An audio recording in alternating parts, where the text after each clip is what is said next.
Selamat mendengarkan podcast ini. Manusia harus menentukan dan memilih apakah ia dimiliki Tuhan atau dimiliki kuasa lain.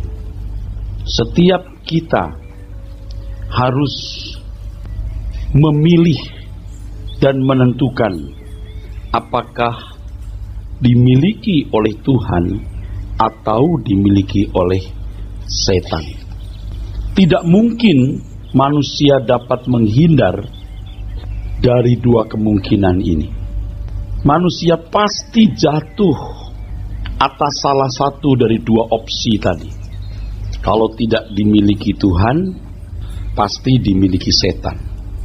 Saudaraku sekalian yang kekasih, baik dimiliki Tuhan maupun dimiliki setan, dua-duanya memiliki atau mengandung konsekuensi.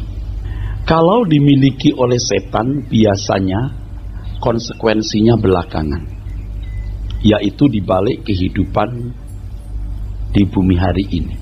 Konsekuensi negatifnya. Ingat saudaraku, mekanisme pekerjaan iblis itu barang dulu,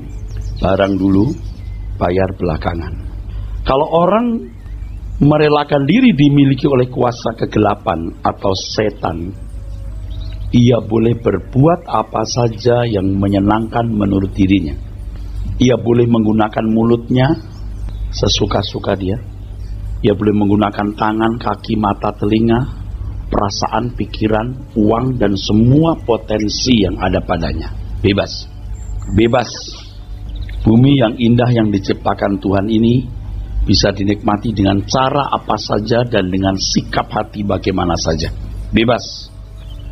Dan kesan yang kuat yang diinfuskan dalam pikiran banyak orang yang memberi diri dimiliki oleh setan adalah bahwa hidup ini hanya satu kali di bumi ini. Tidak perlu ada dunia lain yang dinantikan. Tidak ada dunia lain yang perlu dinantikan.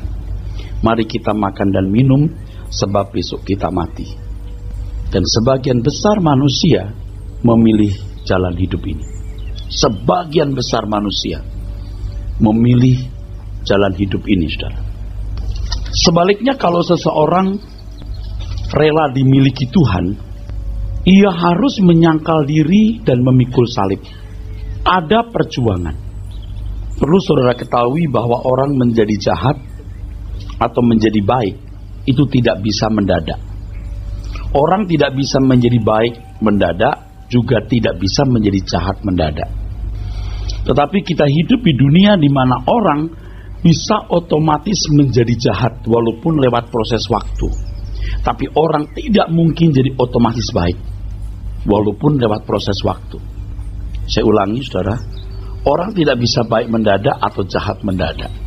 Tapi kita hidup di dunia yang bisa membuat orang itu otomatis jadi jahat walaupun tidak mendadak lewat proses waktu juga. Tetapi orang tidak mungkin otomatis jadi baik walaupun lewat proses waktu. Karena lingkungan atmosfer dunia ini jahat, saudaraku. Lingkungan dan atmosfer dunia ini jahat. Saudaraku sekalian, orang yang rela dimiliki Tuhan itu harus menyangkal diri dan memikul salib. Jadi banyak orang tidak memilih jalan ini. Kalau dimiliki oleh setan itu otomatis hidup akan menjadi mudah dijalani. Sebab ia bebas menggunakan mulutnya, mau bicara apa saja, menggunakan waktu, tenaga, potensi, perasaan, uang, dan semua yang ada padanya. Ingat, mekanisme pekerjaan iblis adalah apa tadi? Barang dulu, bayar belakangan. Tetapi kalau anak Tuhan, kalau saudara mau jadi milik Tuhan, saudara harus ini. Yang pertama, menyangkal diri. Harus diingat ini. Saya tulis ini kiranya menjadi bantuan visual yang membuat Anda tidak mudah melupakan, lalu memikul salib. Kata-kata yang sudah akrab di telinga kita, tapi mungkin pengertiannya belum akrab. Dan saudara harus memahami dengan benar apa yang disebut menyangkal diri ini. Berulang-ulang saya jelaskan. Menyangkal diri itu bukan sekedar sikap yang berkata tidak untuk perbuatan yang melanggar hukum. Tapi menyangkal diri ini sebenarnya perubahan pola berpikir. Pola berpikir. Perubahan gaya hidup. Perubahan pola berpikir, perubahan gaya hidup, saudaraku. Dengan segala filosofinya.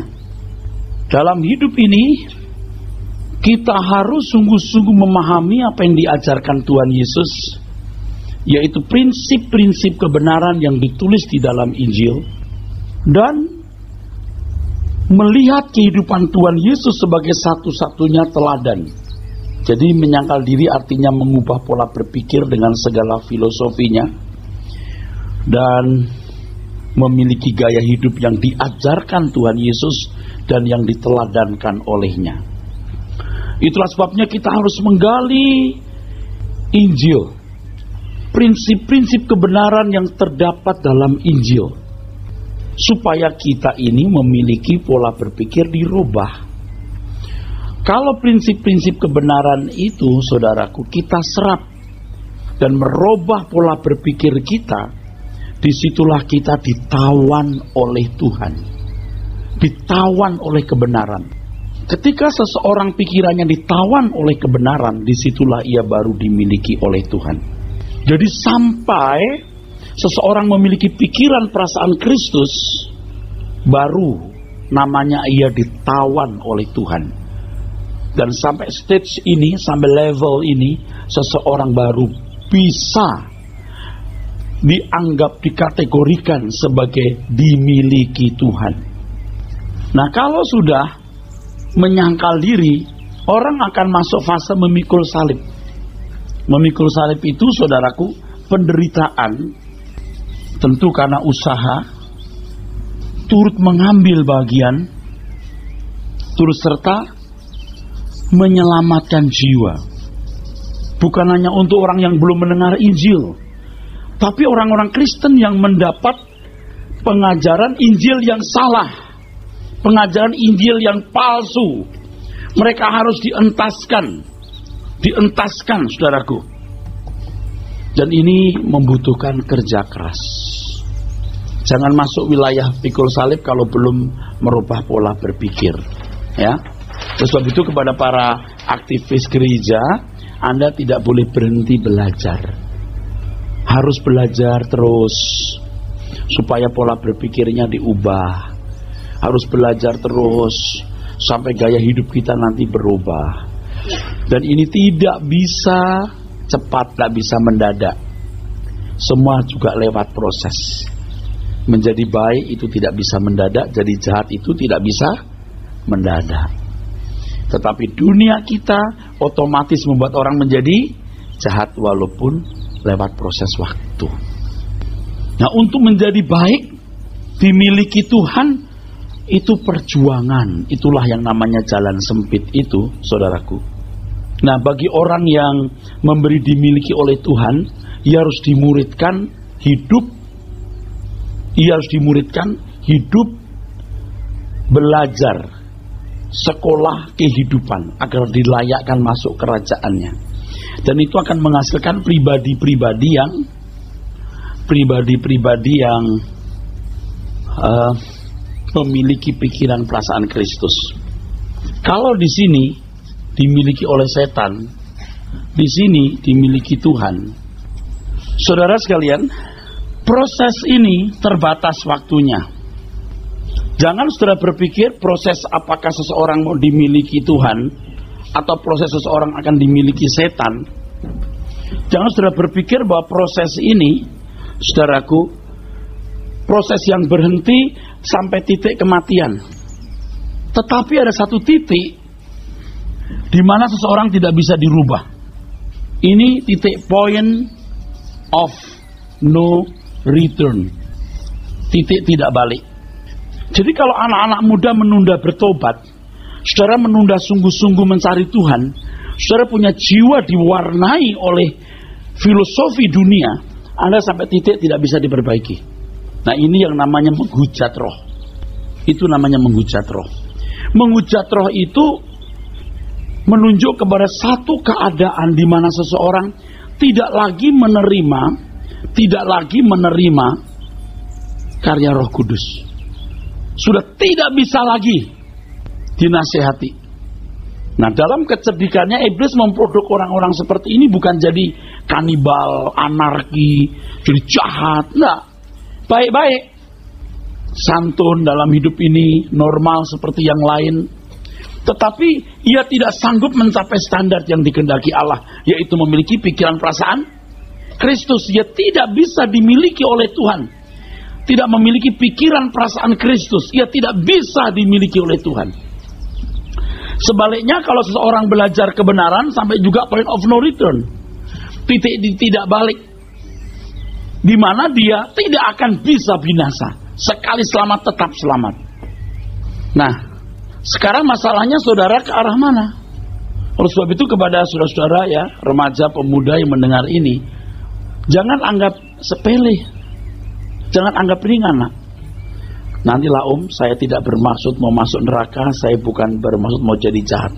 Tidak ada orang yang bermaksud masuk neraka atau mau jadi orang jahat. Tetapi atmosfer dunia kita yang fasik ini akan mencenderungkan manusia untuk hidup di luar kebenaran Tuhan. Dan itu membahayakan. Oleh sebab itu orang tua juga harus membantu anak-anaknya. Mumpung anak-anak masih umur 2 tahun, 3 tahun, duduk berdoa sebelum tidur, ajak makan, berdoa, diberi cerita. Itu wajib dari kitab Kejadian seterusnya. Saya itu khawatir ya, orang tua juga belum tahu loh cerita apa itu Kain dan Habil. Daud itu lahir di mana, kenapa sih dia jadi orang yang terpilih? Saya khawatir loh, orang tua enggak tahu. Sehingga anak-anak itu lebih tergairahkan melihat film-film kartun yang diantaranya penuh filosofi yang bertentangan dengan Alkitab. Dan saya cemas di situ karena itu membahayakan masa depan anak-anak kita. Sementara film-film kartun yang Kristiani hampir tidak kita temukan. Kalaupun dibuat oleh orang-orang barat penuh dengan kekerasan. Saya tidak tahu siapa yang punya beban memikirkan hal ini, saudaraku. Jadi ini tidak boleh dianggap sepele. Nah, saudaraku sekalian, selama ini diajarkan kepada jemaat oleh beberapa pengajar yang saya identifikasi sebagai nabi palsu, yang mengajarkan kalau seseorang memberi diri dimiliki oleh Tuhan, maka Tuhan akan memberi kemudahan-kemudahan dalam hidup sehingga bisa menikmati dunia ini sama seperti anak-anak dunia lain. Bahkan dikesankan karena Bapa di surga itu baik dan berkuasa, maka anak-anak Tuhan bisa mengklaim berkat-berkat jasmani untuk kesenangan hidup. Padahal pikiran dan selera yang ada pada orang-orang Kristen ini belum diubahkan, belum sepikiran dan seperasaan dengan Kristus. Betapa berbahayanya berkat-berkat jasmani itu. Justru saudaraku, anak-anak Tuhan akan diproses Tuhan dalam proses pemuritan atau pendewasaan rohani. Justru bukan mendapatkan kemudahan. Tapi selama ini yang diajarkan begitu. Oleh sebab itu saudara lihat ciri-ciri gereja-gereja yang tidak membawa jemaat kepada kebenaran, selalu mengkampanyekan satu, Allah yang baik. Yang kedua, Allah yang berkuasa. Meyakini Allah yang baik itu sudah mutlak. Bagi kita sudah mutlak. Tidak usah dibicarakan, sudah pasti Allah itu baik. Kalau tidak baik, dia tidak menyelamatkan kita. Kalau tidak baik, dia tidak menciptakan bumi dengan segala isinya untuk manusia. Amin. Soal Tuhan yang berkuasa, kita tidak meragukan sama sekali. Tidak meragukan sama sekali. Tidak meragukan. Sebab jagat raya yang begitu luas bisa tertata sempurna itu karena tangan yang tidak kelihatan dari tangan Tuhan semesta alam. Tidak ragu-ragu, tidak ragu-ragu sama sekali. Orang Kristen yang dewasa, dia tidak akan melirik kuasa Tuhan. Dia akan melirik kehendaknya. Dia akan melirik pikirannya. Dia akan melirik perasaannya. Bagaimana mengerti kehendaknya. Bagaimana mengenakan pikiran perasaan Tuhan. Setelah itu baru Tuhan pasti mempercayakan segala hal yang baik untuk kita. Amin. Orang tua tidak akan membiarkan anaknya yang umur 2-3 tahun main jarum. Tidak akan membiarkan. Orang tua yang baik tidak akan membiarkan anaknya umur 4-5 tahun pegang pisau tajam. Orang tua yang baik tidak akan memberikan uang jajan berlebihan kepada anak umur kelas 3, 2 SMP. Nah ini 10 juta uang jajannya. Ini uang jajannya lah ya, nggak banyak-banyak nih, $10.000. Itu orang tua jahat. Dan Tuhan tidak mungkin jahat. Tuhan itu pasti memberikan berkat kepada anak-anaknya secara proporsional. Ya saudaraku sekalian, katakan amin. Kalau kita sungguh-sungguh memiliki fokus yang benar, ya, untuk menjadi umat yang mengerti kehendak Tuhan, yang belajar prinsip-prinsip Injil, pasti rajin bekerja, pasti jujur, pasti.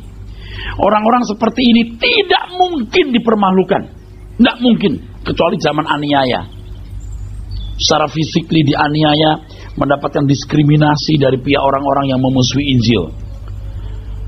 Pada umumnya, orang yang sungguh-sungguh mau menjadi warga kerajaan surga dan hidup di dunia ini itu belajar kebenaran, tidak mungkin dipermalukan Tuhan.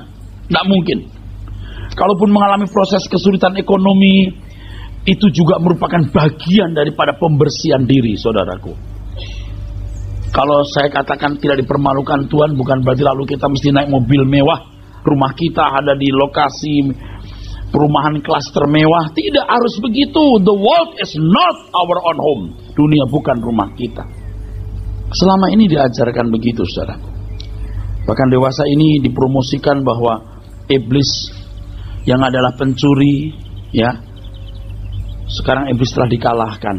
Kalau menurut tradisi Yahudi, pencuri kalau ketangkap itu memberikan 7 kali lipat kepada orang yang barangnya dicuri.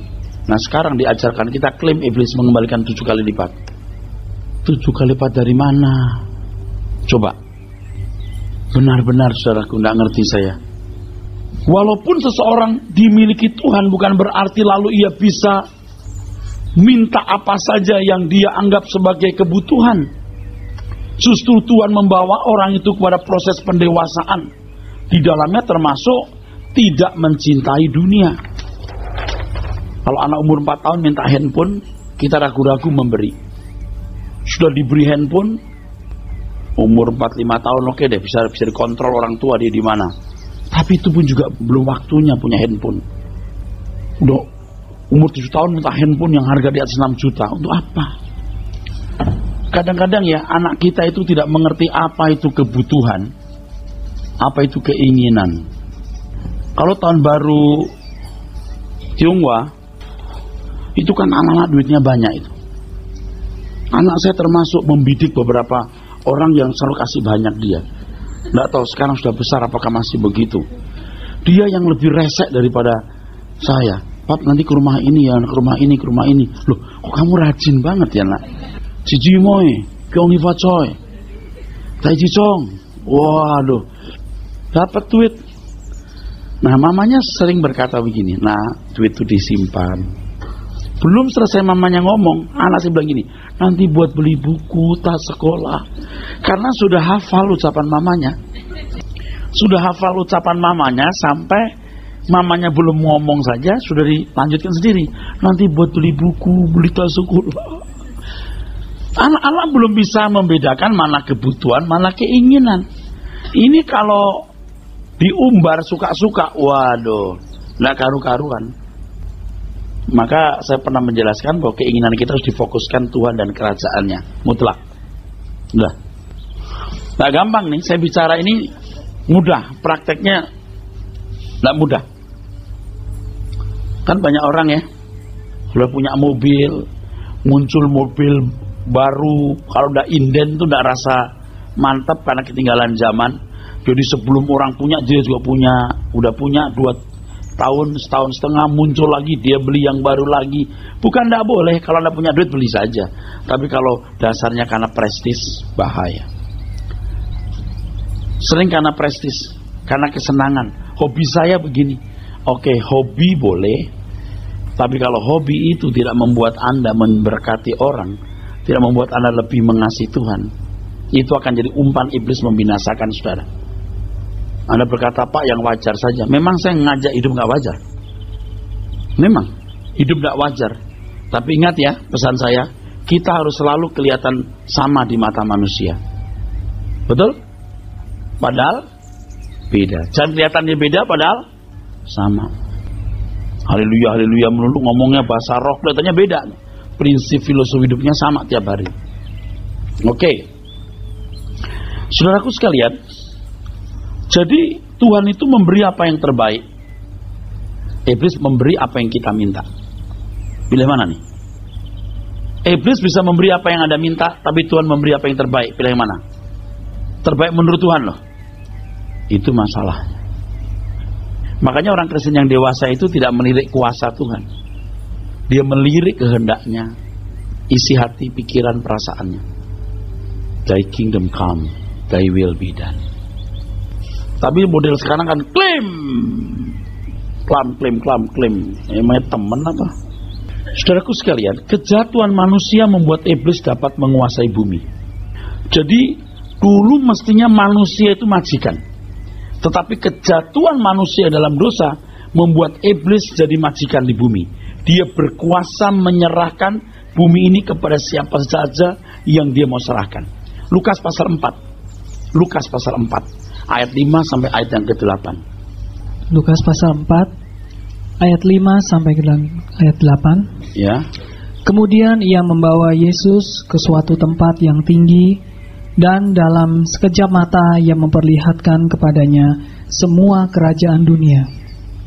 Kata iblis kepadanya, segala kuasa itu serta kemuliaannya akan kuberikan kepadamu, sebab semuanya itu telah diserahkan kepadaku, dan aku memberikannya kepada siapa saja yang ku kehendaki. Ya, Tuhan Yesus tidak menolak, tidak menyanggah, tidak menyangkal pernyataan si kunyuk ini. Aku berkuasa memberi kepada siapa saja. Ya, Tuhan Yesus tidak menyangkal. Mestinya dia tidak berhak, sebab bumi ini tidak diserahkan ke iblis. Tidak tahu ada klausul apa yang tidak tertera di Alkitab. Kejatuhan manusia dalam dosa membuat iblis berkuasa untuk menyerahkan kekayaan dunia kepada siapa saja ia mau serahkan. Jadi kalau orang kaya itu belum tentu diberkati Tuhan. Belum tentu. Karena iblis pun juga bisa. Nah sekarang kita mau tanya, Pak, apa bedanya orang kaya dari setan atau orang kaya dari Tuhan? Sebab kalau ada orang Kristen punya duit, pasti yakin itu dari Tuhan. Orang Kristen yang ke gereja kaya, pasti itu capnya itu dari Tuhan.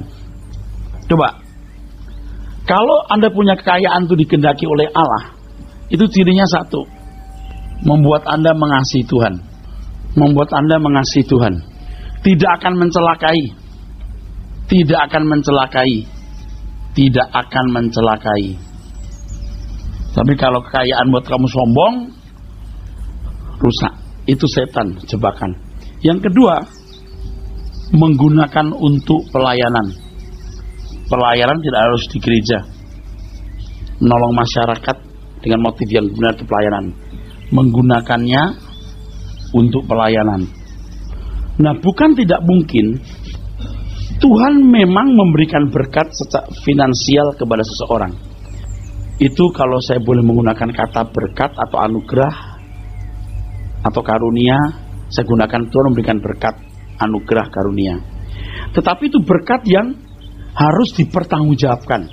Sebab kalau tidak itu jadi berkat yang menjebak, berkat jasmani yang menjebak. Karunia yang menjebak, kata karunia tidak tepat. Berkat yang menjebak, berkat jasmani yang menjebak. Berkat jasmani yang menjebak. Jalani hidup ini dengan tenang, bekerja dengan baik. Ya saudaraku, Tuhan akan pasti membuka jalan berkat untuk pemenuhan kebutuhan jasmani kita. Tidak usah melirik orang lain punya apa, ya. Dan kalau Tuhan mempercayakan berkat-berkat finansial yang lebih buat kita, kita harus menyisihkan untuk pekerjaan Tuhan, ya. Pekerjaan Tuhan tidak harus gereja, ingat ini. Pasti Tuhan akan menuntun saudara bagaimana bisa menjadi berkat di tengah-tengah keluarga besar saudara, di tengah-tengah masyarakat di sekitar kita, saudaraku. pasti kita jadi berkat. Menuju ke sini saya ditelepon oleh satu lembaga mantan di mana saya pernah menyelesaikan studi, dan kampus kami ini sedang menggarap satu proyek di daerah Klaten, ya, satu wilayah yang menghadapi kesulitan akibat erupsi Merapi. Tidak ada sumur yang bisa diambil airnya dan masyarakat kan kesulitan.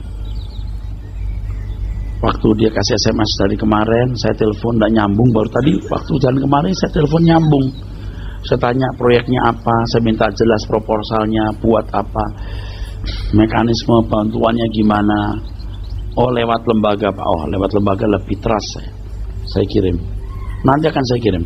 Berapapun jumlahnya, kalau itu betul-betul clear, bersih, mekanismenya jelas, Rehoboth bantu.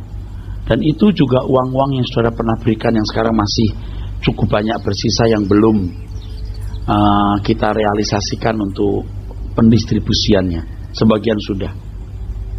Selama ini saya diam. Waduh, ini masih sisa banyak nih. Tapi pasti nanti Tuhan kasih jalan. Bagaimana kita bisa berkarya bagi Tuhan. Saudara pun kalau diberkati secara finansial, itu nanti ada proyek yang Tuhan berikan dalam hidup keluarga besar saudara, masyarakat, pekerjaan gereja, misi, mesti ada. Di situ saudara harus cakap-cakap ya, menggunakan milik Tuhan tersebut supaya jangan menjebak untuk kesenangan pribadi saudara ya. Orang itu kalau makin kaya, rumah makin besar, mobil makin bagus, bukan tidak boleh. Kalau itu di luar kehendak Bapa, saudara bersalah. Nah, saudaraku sekalian, pada zaman anugerah ini, yaitu setelah kedatangan Tuhan Yesus, pemisahan antara terang dan gelap makin tajam sampai kepada klimaks. Manusia harus memilih di pihak Tuhan atau di pihak setan, dimiliki Tuhan atau dimiliki setan. Lukas 14 ayat 23. Lukas 14 ayat 23, saudaraku. Lukas 14 ayat 23. Lalu kata Tuhan itu kepada hambanya, pergilah ke semua jalan dan lintasan. Bentar. Lukas 11 23. Lukas 11 ayat 23. Lukas 11 ayat 23. Siapa tidak bersama aku, ia melawan aku. Dan siapa tidak mengumpulkan bersama aku, ia mencerai-beraikan. Ya, saudaraku. Oke, Bapak Ibu perhatikan. Saya akan menjelaskan sesuatu yang agak sulit.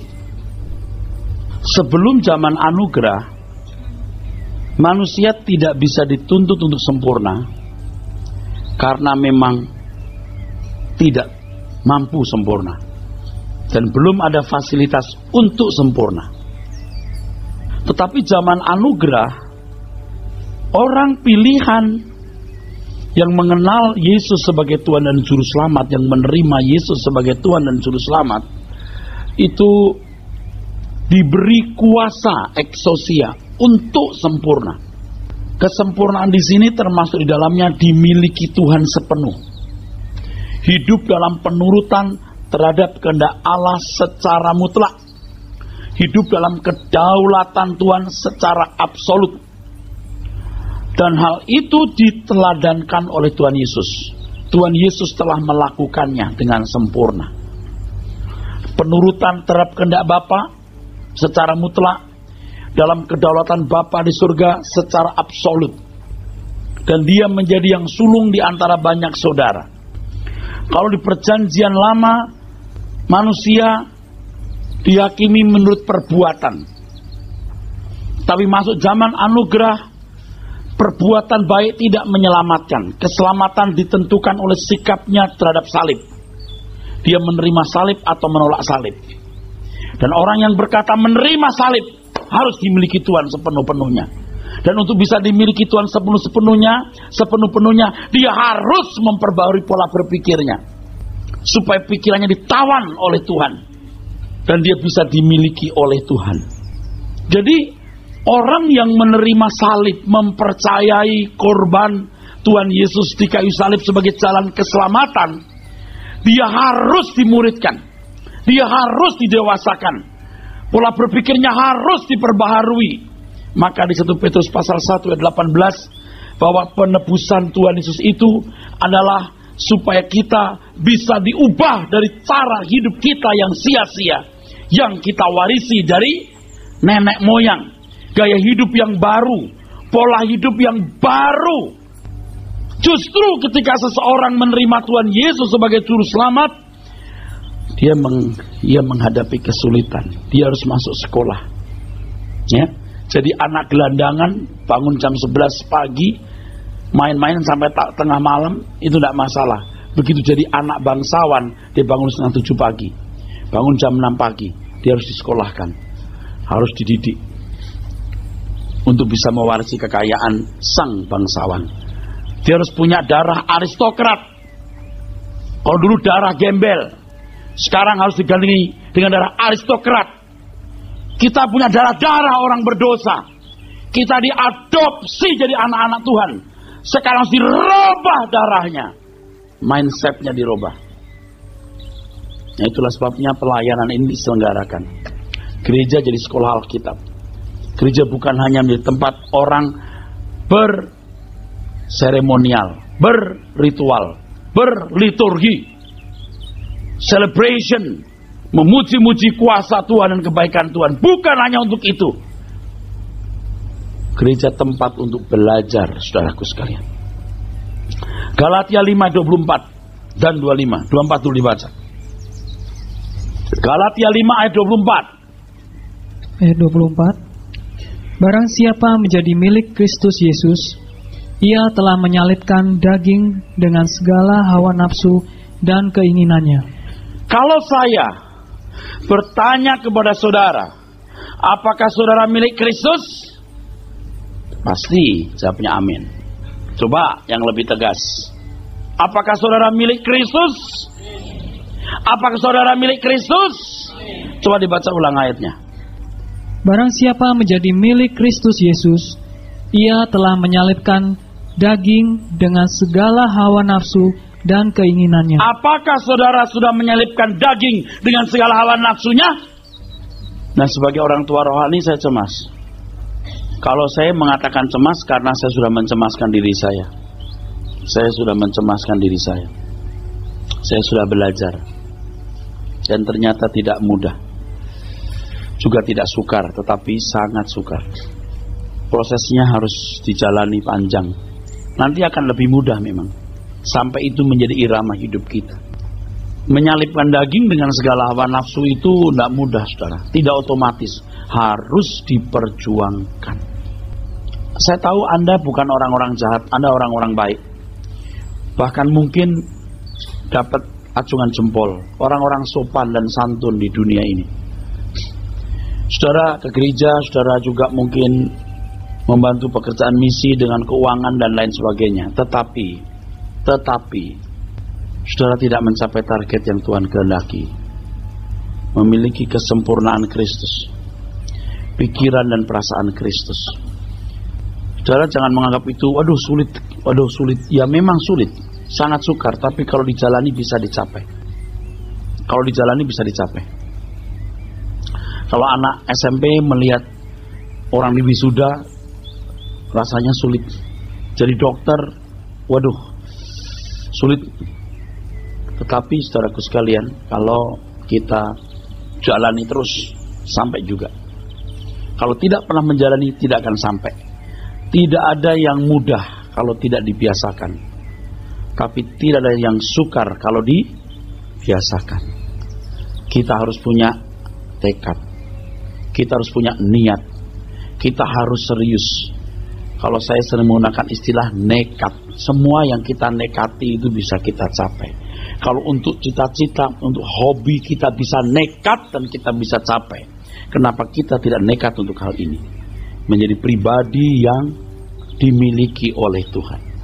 Kalau saya tanya orang, apakah Anda dimiliki Kristus? Bagi orang Kristen dia jawab amin. Apakah Anda sudah menyalipkan daging dan segala hawa nafsu? Dia tidak bisa jawab. Dengan kalimat lain, kalau saya tanya apakah Anda milik Kristus? Dia jawab amin.